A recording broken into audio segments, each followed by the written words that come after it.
प्रभू सियावर रामचंद्र की जय. आपल्या सर्वांचं आपल्या ओम चैतन्य उपासना केंद्र वावरी रे या यूट्यूब चॅनलमध्ये सहर्ष स्वागत आहे. अथ अद्भुत महात्म्ययुतम श्री शत्रुघ्न कवचम.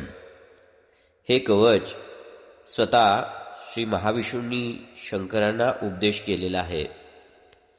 हे शत्रुघ्न कवच देवतांसाठी सुद्धा अतिशय दुर्लभ असे हे कवच आहे. या कवच मात्राच्या पाठाने शत्रुपीडा नाहीशी होते. त्याचबरोबर हे कवच केल्यानंतर आपल्या शत्रूंना सुद्धा आपल्याविषयीची शत्रुत्वाची बुद्धी निघून स्नेहाची वृत्ती निर्माण होते. त्याचबरोबर शत्रुपीडा त्यांच्या डोक्यातून निघून जाते. ज्या प्रमाणात शत्रूंची संख्या किंवा शक्ती असेल त्या प्रमाणात याचे पाठ कमी अधिक केले जातात. शनिवारी किंवा मंगळवारी हे पाठ 11 वेळा केले असता अधिक प्रभावशाली ठरतात. दररोज हा पाठ सकाळी 1 वेळा व सायंकाळी 1 वेळा श्रवण केल्याने आपली पूर्ण शत्रुपीडा नाहीशी होते व आपल्या कार्यसिद्धीसाठी मदत होते. अत अद्भुत महात्म्ययुतम श्री शत्रुघ्न कवचम विनियोगाः. ओम अस्य श्री शत्रुघ्न कवचस्य ब्रह्मा ऋषिः अनुष्टुप्छन्दाः परमात्मा देवता श्री श्रुति कीर्ति शक्तिः शांति बीजं गायत्री आत्मतत्वं मम सकल शत्रु क्षयार्थे पाठे विनियोगाः.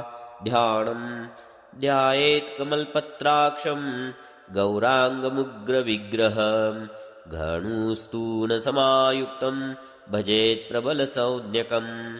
मूलमन्त्राः ओम नमो भगवते शत्रुसूदनाय.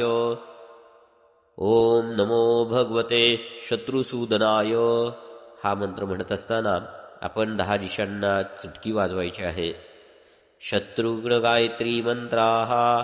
ओम शं शत्रुघ्नाय विद्महे श्रुतिकीर्तिवल्लभाय धीमहि तन्नो शत्रुघ्न प्रचोदयात्. कवचारम्भाः. ओम शत्रुः पूर्वता पातु आग्नेयां रिपुसूदनाः. पातु यां मे महावीरो नैऋत्ये रणकर्कषाः. पातु तोयं कलध्वंसी रामेष्ठा वायुदीक्ततः. उत्तरे शत्रुदमनो ईशे दशरथात्मजाः.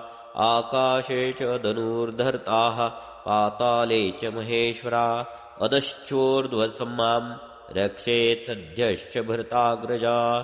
शीर्षि शत्रुघ्ना पातु भालं मे रामभ्रातरा. भ्रुवो पातु महाक्रान्तो नेत्रे पातु च दर्पः.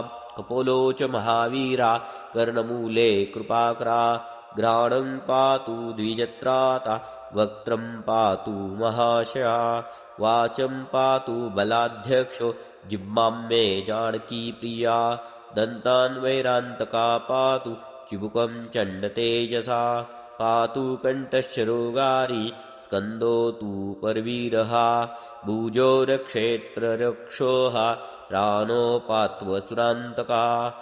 नकं मे खरवीरान्तो कुक्षोतो हंसवंशजाः. वक्षस्थले वीरत्राता उदरे तु चन्द्राननः. पृष्ठे रक्षेदुग्र वीरो पार्श्वे पापविमोचकाः. नाभिं पातु नृपेन्द्रात्मा कटिं पातु कटासिभृत्. गृह्यं गुणेश्वरः पातु जानुनी जलशेक्षणाः. उरुकालान्तका पातु लिङ्गं पातु त्रिविक्रमाः. जङ्गे मृत्युप्रहारी च गुल्पो पातु यमान्तका. पादो पातु परं तेजा पादान्ते खड्गधारका. शरीरं सर्वथा पातु श्रुतिकीर्तिपतिस्थितिः. रजन्या पातु सिंहाङ्गा दिवसे सिंहविक्रमा. दानवारी सदा पातु सन्ध्यान्तं सन्धिकालगे. चित्तं तु पातु राजेन्द्रः सर्वसाक्षी च सर्वताः. फलश्रुति इतीदं कवचं दिव्यं महात्म्यद्भुतसंज्ञकं. पठनीयं प्रयत्नेन क्षणाचतुर्विंशतिः.